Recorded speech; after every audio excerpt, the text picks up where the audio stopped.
Hey everybody, what's happening? Neil back once again with another Hindsight review. That's right, so it's going to be spoilers galore here of the Book of Boba Fett.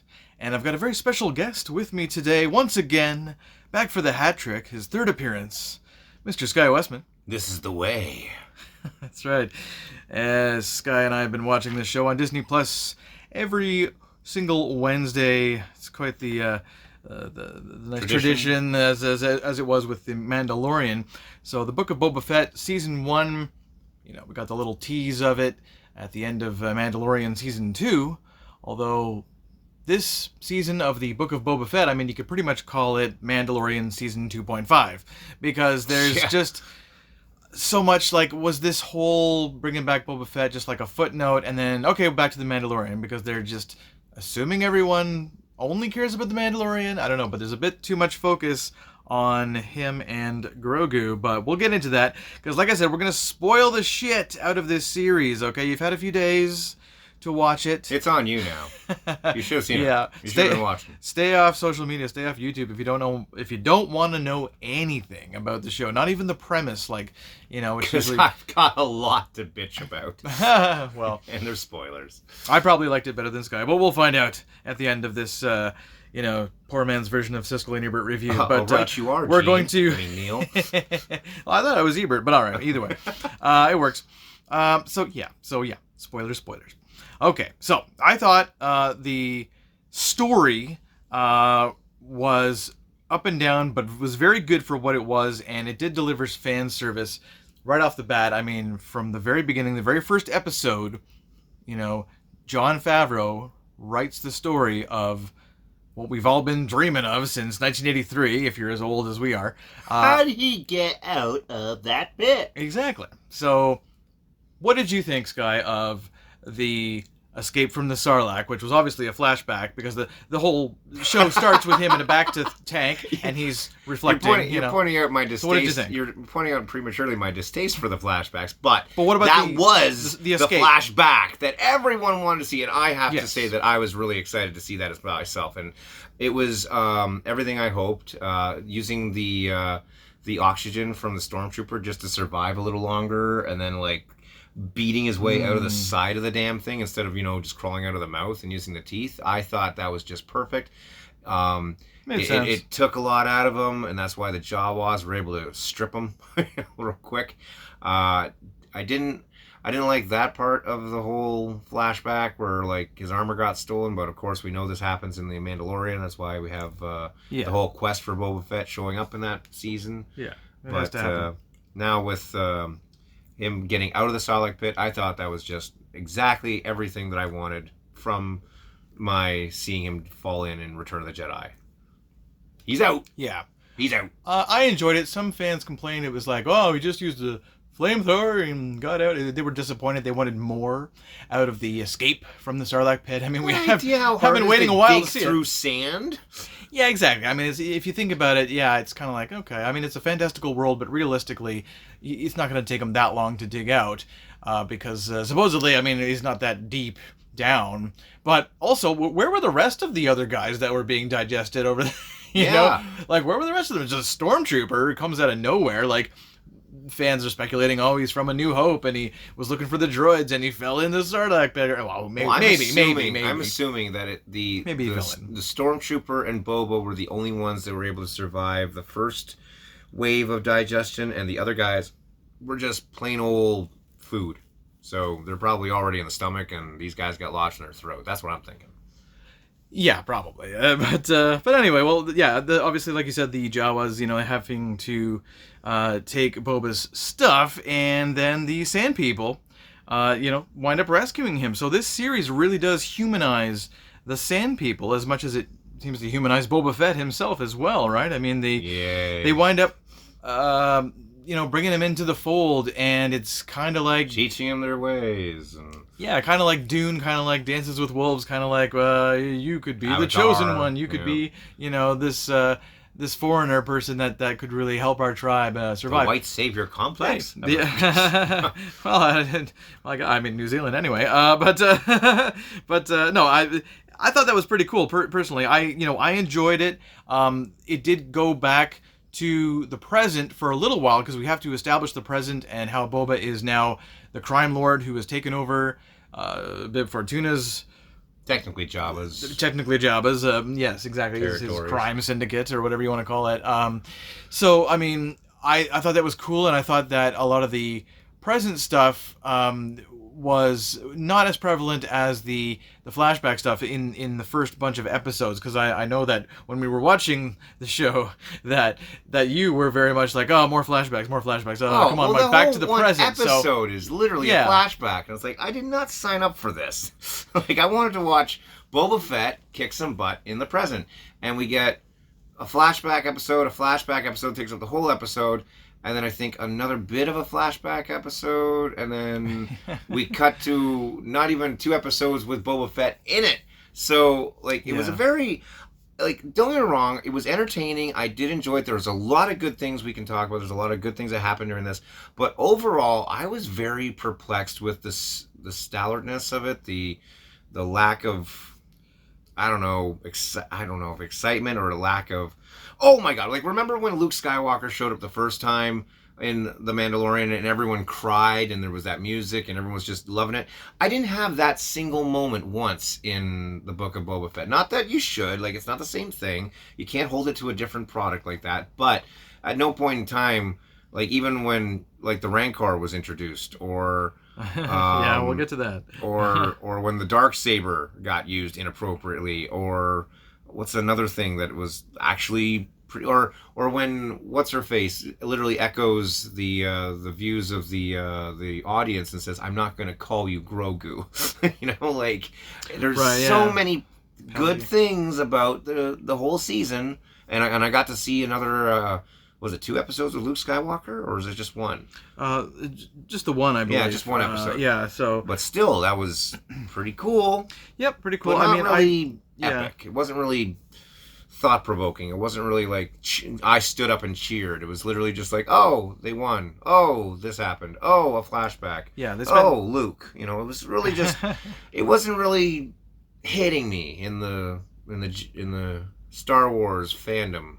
Right. So just in the first couple episodes, or at least the first 4 episodes before the show was taken over by the Mandalorian, basically, back to the Sand People and all that, and how they were kind of humanized and no longer these, mindless monsters as they were described in episode 2 and whatnot, and that's what we thought they were, especially from A New Hope and totally. et cetera. New Hope, from the beginning. They're literally like homeless people that can barely speak. Yeah, but we do find some sympathy and empathy for their tribe, their people, and they're attacked by the Pike Syndicate, I'm going to call them, just these aliens on the train. Drug dealers. And there's a really exciting sequence here. Again, like, the flashback does take up more time than maybe it should over the present, but the train sequence I thought was a lot of fun. I mean, it's really exciting. The special effects are always going to be top drawer when it comes to a Star Wars project. So, it was amazing. Have you ever seen a Western? A train heist is always entertaining. Like, it can't, like, this is Star Wars. It's supposed to be set in the science fiction world, and we have a train.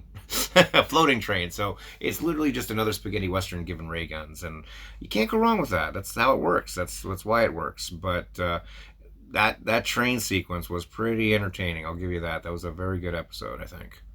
Yeah, I agree. It was a bit too much. Like I said, on Tatooine, I think a lot of people are a little bit Tatooined out at this point. It's like, okay, yeah, we've seen this planet, we've seen this type of planet. Like, well, there's so many desert planets in the science fiction. Like, it's obviously like a ripoff of Dune, but everyone has saw Tatooine first. So any desert planet, even in the first episode of Droids, the cartoon, it's a desert planet, and you're like, there's always a desert planet of Stargate. They go to a desert planet in the movie. It's just. You know what? I'm so sick of desert planets, but they always think that that's the way to go. But the thing is like, planets have to have oxygen. Yeah. That's created by trees. Where the hell did oxygen come from a desert planet? Yeah, me too. I'm a little tired of sand. Just like Anakin, I hate sand. But no, it wasn't bad by any means. I thought the Book of Boba Fett, the first 4 episodes, it did seem a little bit off in terms of the pacing, but the good stuff that we get, I enjoyed the flashbacks quite a bit, but I also agreed, like, the best stuff was the stuff that was said in the present. We want to further the story. We want to see what's going on with Fennec Shand, who's his sharpshooter, played by Ming-Na Wen, who's loyal to Boba, played by Tamora Morrison, of course. And I think they have a great little chemistry together, even though, Morrison isn't, like, supposed to be this, like, handsome leading guy sort of thing. He's supposed to be this kind of, he's a clone, he's messed up version of Django, he's his, not really his son, but his son in quotes, we'll say, his adopted son. He's the legacy. He's his adopted son. I mean, and yes, exactly. And obviously he's got a lot of demons. He's got a lot of things to deal with. Fennec Shand, I don't know if she's, going to stay good. So far she's been loyal to Boba, and Boba's also become fairly respectable character after having almost no lines in the original trilogy. The bounty hunter in the galaxy is now a family-oriented gangster. Well, he seems like a good guy version of Scarface. Like, he's kind of like, he's taken over. He's the, he's the new sheriff in town, except it's not really the sheriff. That's more Cobb Vanth, of course, for that town. But for this show, Boba seems to be like the Godfather. He wants to be the new Jabba, right? He wants to be the head of the mafia, running the crime and making sure the crime is honorable and all that. So, I mean, yeah, the show is kind of turning into Scarface. It's turning into the Godfather, kind of that way. And I thought that was kind of cool, because Boba is supposed to be an anti-hero, so he's, still a killer. He'll still kill in cold blood. He's known for disintegrating his prey. Like, that's not somebody that, he turned the other cheek and I decided I'm not going to kill people anymore. This guy has removed people from the galaxy DNA-wise. Like, well, after some time in the Sarlacc, that might change me if I survived.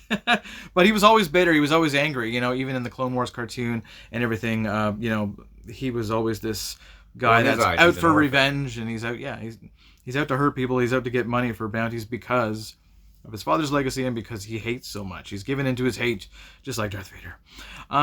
So moving on, we'll go to the Mandalorian episode now, the Return of the Mandalorian, which I believe was directed by Bryce Dallas Howard. The episode directors here are fantastic. Of course, you got your Robert Rodriguez and your Dave Filoni. Well, last time she directed, she did a good job. She's good. She's good. Bryce Dallas Howard, from the Jurassic World movies and so many others, Spider-Man 3 and whatnot. Anyway, she did a great job with this. However, I think fans were a little bit like, okay, when's Boba Fett showing up? But it didn't happen. I found it very odd to have him not appear in 2 whole episodes. They did flashbacks with him, for crying out loud. Why couldn't they just have a quick little flash of what he said to this person, or if he ordered a pizza or whatever? Like, seriously, there was absolutely no Boba Fett in 2 episodes of the Book of Boba Fett. Well, just which one. Is quite unsettling. In one episode, in this episode we're talking about now, the Return of the Mandalorian, no, he didn't appear at all. It was Fennec Shand that showed up at the end, along with Peli, right? Peli Moto is the name of the mechanic, with all the droids and everything.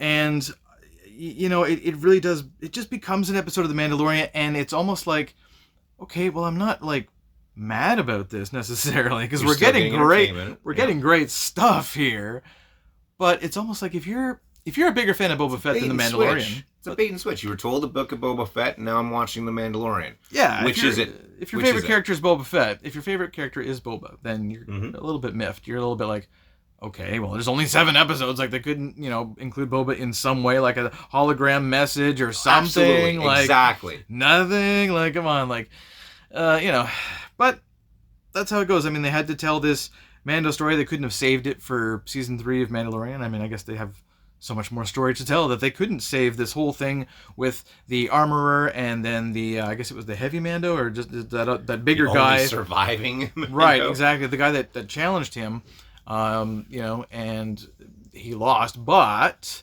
Mando admitted that he's taken off his helmet, so because of honor, the Mandalorian code, you're no longer a Mandalorian, even though he owns the Darksaber. Therefore, he's more Mandalorian than anyone else he's ever interacted with. But regardless, he's kicked out of the club, which is a very small club now. Yeah. Okay. So that story goes on, and then he's like, well, I got this chainmail armor thing that I got to give to Grogu, so he goes after. Goes to find the planet where Luke and Grogu are, and finds Ahsoka Tano there. and that's pretty cool. I think this is the same planet where the Jedis were trained in the flashback of The Last Jedi. So not to get too complicated. With the burning temple? Right, exactly. I think that temple that the droids were building was to be in The Last Jedi burning down thanks to Kylo Ren. And Luke's misunderstanding and all that baloney. But anyway, back to this show. So he meets up with Ahsoka Tano. She's awesome, of course, played by Rosario Dawson. And we do get to see Grogu and Luke, who is really convincing. I mean, there's only a few moments and a few movements that make you think, oh yeah, it's fake. Because while you're watching this Luke Skywalker, this deep fake, this guy that they hired from YouTube who can do it really, really well. I guess they hired him, and he did a fantastic job with this Luke Skywalker. And also the voice, and the re-speecher voice, it's not really Mark Hamill. They just fabricated it, and I just thought that was fascinating. I was like, wow, this re-speecher. This is the future. Yeah, I mean, re-speecher is a very, very interesting tool, to say the least. Obviously, with reface and re-speecher, anybody can impersonate anyone these days. My God. Yeah, you're not even creating a character anymore. You're literally recreating an actor so the character can be reused again. Yeah, exactly. And I presume Mark Hamill still gets, paid credits for his likeness rights and stuff like that, but I hope so. I would assume so. I hope in this so. situation, it's not just a That's YouTube where it video. gets tricky. Yeah, I mean, they do a really good job though of matching Mark Hamill's Return of the Jedi era voice. I guess this is about 5 years or so, 6 years or whatever after Jedi, and that was all good and whatnot. But I'm just I'm gonna say it. I'm a little tired of Grogu. I'm a little tired of this. I mean, is this story about the Mandalorian? Is this story about Boba Fett? Or is it about Grogu? Like, the focus on the main lead character of this series is a little confusing now, because Grogu is like so popular, and it's almost like it's a joke that he's he's not really the lead of either show, but it seems that way. But but in these episodes of Book of Boba, like you said, it seems the Mandalorian is the lead when it really should be Boba Fett. So what are you gonna do? Still a great episode, really, really well done. Just wish we had more Boba so we could learn even more about this character. I mean, he was so enigmatic in the original, Empire Strikes Back and Return of the Jedi when he first came out. And then we learned so much about him now in the show. And now it's just like, it's just about the Mandalorian now. So again, it's not really a complaint so much as it is just kind of like, well, did they have to do it that way? Where... Like, couldn't the Mandalorian just have shown up? No? Okay. But they needed, as we'll find out in a second here, we're going to move on to the next, the last episodes. They're going to need Grogu by the end. So, what did you think of Danny Trejo showing up as the Rancor Keeper, providing Boba Fett with the gift of a Rancor? Yeah, that was awesome. Seeing him pop up is always a treat. He's such a good little, I don't know, comfort food actor, I guess. You see him and you're just like, oh, machete, all right. Yeah. So him explaining how Rancors bond, and getting to have Boba Fett kind of want to use him as a mount was really kind of, well, it pays off in the finale, but it was an interesting take, because Luke killed the last Rancor in Jabba's palace. They've got a brand new one, so they've got a whole setup. They got a pen. They probably got a feeding area for the damn thing. Like, I was really, really happy with the inclusion of that particular type of character with machete. Yeah, it was very funny. It was very funny. It was a nice little nod, little reference there. With Boba Fett has a Rancor. Well, he's got a Rancor dungeon. He's got a pit, so he needs a Rancor in there. Filled with something. Exactly. But moving back forward now to the next episode, where the Mandalorian is recruited by Fennec Shand to help out Boba Fett and help defend against the Pike Syndicate that are taking over. What they don't know until later is that Cad Bane shows up, and finally we get a great antagonist, because for the most part it's been like Nikto's speeder bike gang, these Pike fish people, and then you think Black Kirsten, right? Chrysanthemum, that's it. I think that's how you say it. He's cool too, but he becomes an ally on their side. In terms of the bad guys, the villains, Cad Bane doesn't get any better. Love the voice, Corey Burton reprising his role from the Clone Wars cartoon, and he was fantastic, shooting Cobb Vanth, who we think is dead, and kills the deputy. Great character. I thought he was a great villain. Unlike he's literally unlike the rest of them. Mostly, he's one of Boba's villains. mentors. Actually, he helped train him to be like a bounty hunter. If you ever watch the Clone Wars, or I think it's Rebels, they even show a little bit in that. I could be wrong, but it's such a great character, Cad Bane, and I actually wanted to cosplay him at one point, but that'd be cool. Yeah, it was really neat, but there's not enough background in the show, unfortunately, for you to get an idea of, like, if you're coming into it brand new, don't know anything about the past or the mythos of the story, then Cad Bane and Boba Fett squaring off seems very aloof. It doesn't seem very personalized. But if you watch the Clone Wars, you're like, oh, this is the showdown. This is Darth Maul versus Obi-Wan Part 2. This is it. Yeah. And it's very quick, and it's kind of left on a cliffhanger, so you don't really know what to expect. But Cad Bane in the real world now, like, he's actually such a good looking character. Yeah. This is a pretty cool episode. I love Corey Burton, and everything as Cad Bane. He's a great villain, great Western, as this whole thing is. Totally.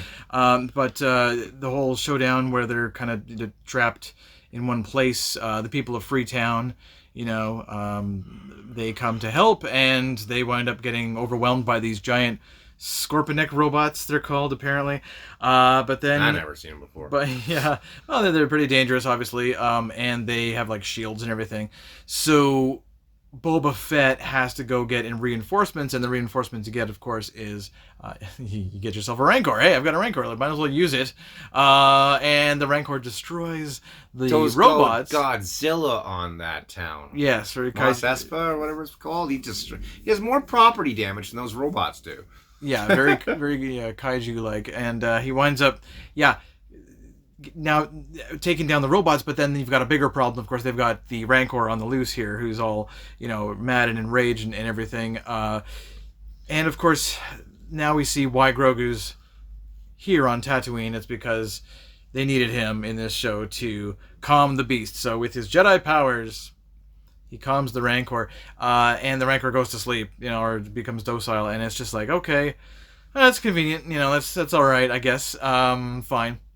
Obviously Grogu chose the Mandalorian over Luke, because Luke gave him that choice in the previous episode. Which was a dumb move. I mean, do you want to go with the shirt that your dad figure that has shown you lots of love for, or do you want the tool that, like, literally you just had a traumatic dream about lightsabers and blasters and shit, and you want to stay with that, or do you want to go back to your dad? Like, that was just if you're a kid, and you're given that choice, you've been traumatized by Order 66 already. Yeah, no. Not a good choice, Luke. I mean, he's as soon as he did that, like the choice between the shirt or the lightsaber, I was just like, what? He can't wear the shirt and just be a Jedi? Like, come on, dude. Yeah. Well, now we figure that Grogu's not among the dead students in the events that they recall in the Foregone Last Jedi. Conclusion. Yeah. So it's like, okay, well, all right. Now Grogu doesn't die in that situation, but yeah, I mean, it is all canon with the sequels, so we always have to keep that in mind too.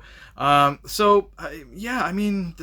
episode and the whole series, it ends by wrapping it all up with Mandu and Grogu, Wolf and Cub, off again in outer space onto their adventures, off to season 3 of The Mandalorian. Yeah, that's how the show ends, isn't it? It is how it ends, not with Boba. Not so much. I mean, Boba is. Well, there is one last little thing there, which is that they're all friends now, and Blackhurst and Santon and everything, and they're all buddies now, all the survivors, and there's a shot of Cobb Vanth in the back to tank being revived. Yeah, so but still, that's still not a Boba last shot. That's literally like you end with the Mandalorian and Grogu, and then you cut to it ends with the Mandalorian and Grogu blasting off in their Naboo starfighter. So, all right. And Pelimoto was pretty funny, I guess I gotta say, in terms of the the one-liners and stuff. But onto the criticisms now, because the good is always obvious. It's always like, wow, the overall production value, the direction, the visual effects, the music. I think the theme is awesome. Yep. All that stuff is great. Sound effects, of course, are going to be great.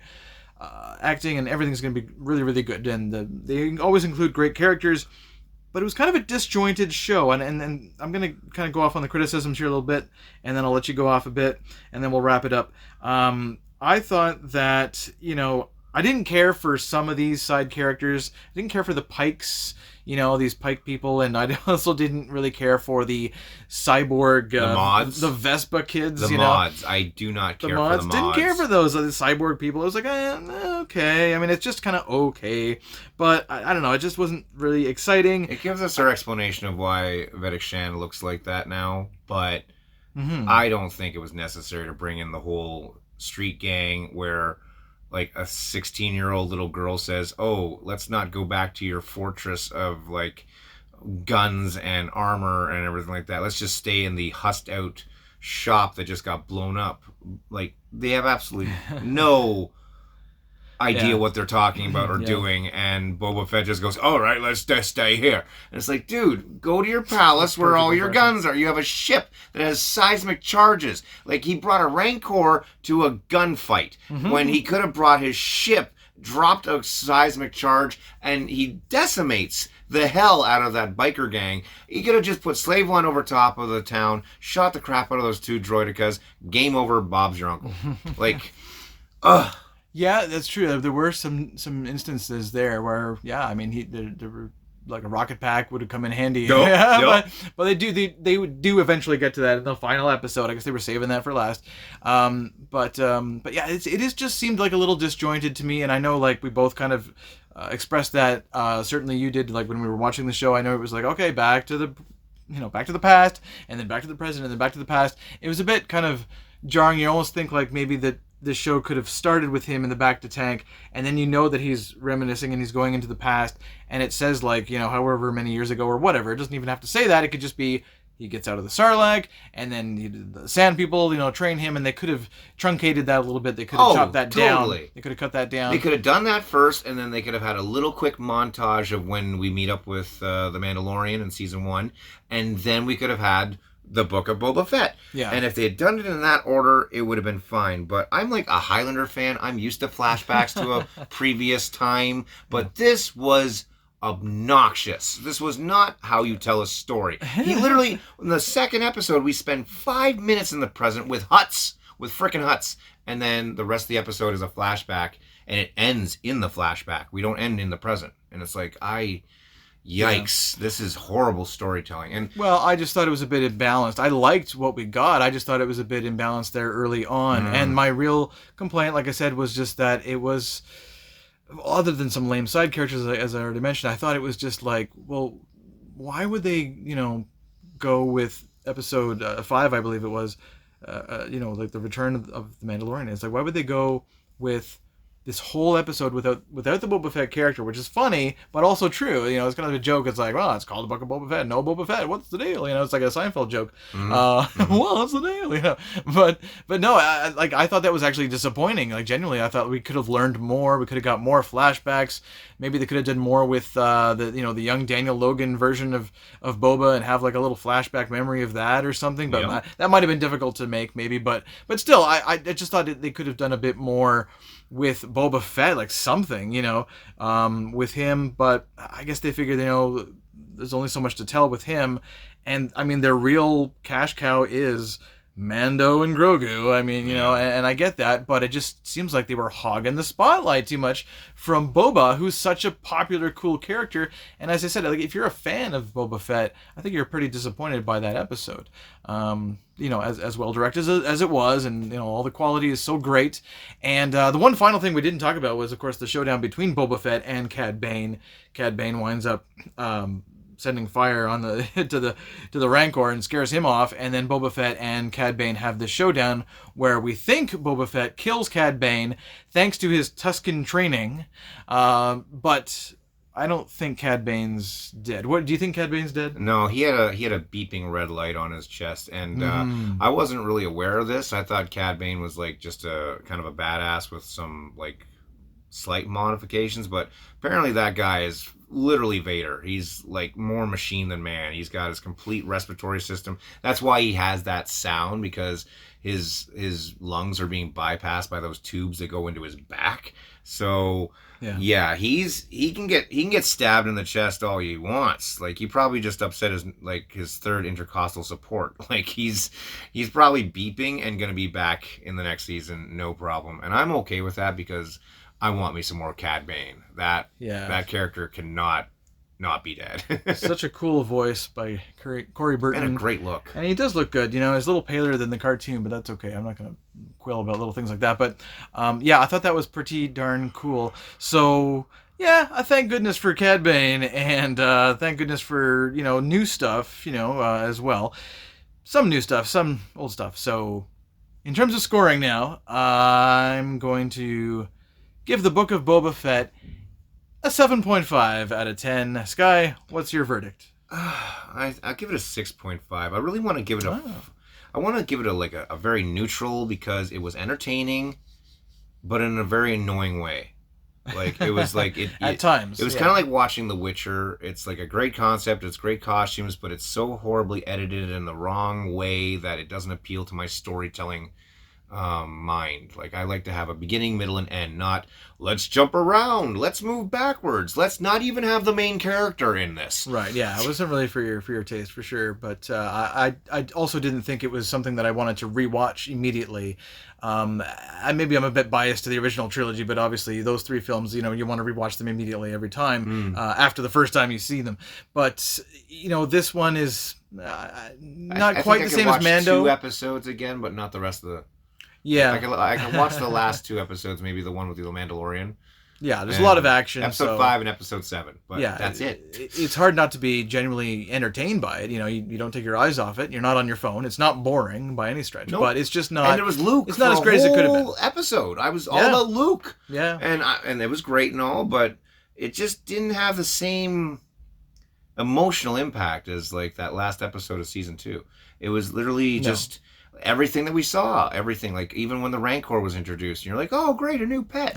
When you see him coming out of the Sarlacc pit, like, it's even like, oh great, he's out, good, we knew it was going to happen, but it was very anticlimactic. It was very like, you know what's going to happen, and it does happen. It's kind of like watching Titanic. Yeah, you know it's going to sink, and it does. Yeah, well, we knew that the Jawas got his armor, and we knew that the Sand People, or he became one of the Sand People, basically, or at least he was disguised as one anyway, as far as we knew in Mando Season 2. So there were some things that were obviously very predictable, and that whole thing was just...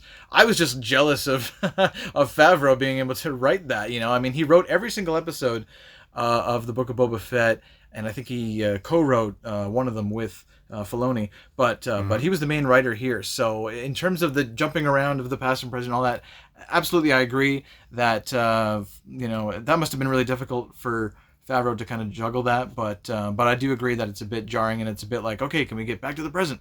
But still, still a very solid show, a very good show, and I would definitely like to see more.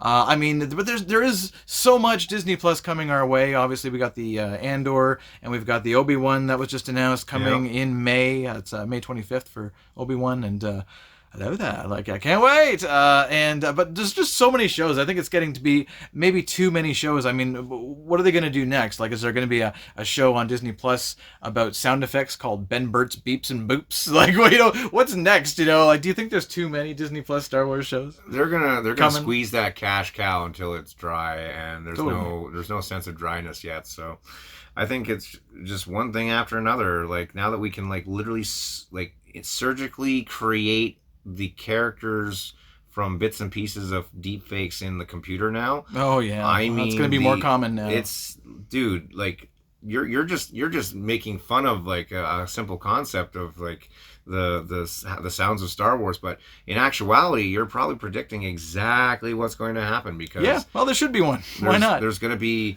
anything that we can do. Like they can do a live action version of the Droids cartoon now. They can do whatever they want. Oh God, yeah. Like, and a whole thing on John Williams would be nice. Too. Exactly. Like they can literally pull apart any aspect of Star Wars and go, hey, have you ever wondered what it'd like to live inside the Millennium Falcon? And they would literally be a week-long tour and people sleeping on a set and acting like it's real. Yeah, like and you go to Disneyland and you can do it. Exactly. But hey, I don't mind there being so many shows as long as we get that same kind of quality. Right? Oh, so you're asking too much. That's the main thing. Well, no, I know some shows aren't going to be better than others. Who knows? People may complain about this show, that show.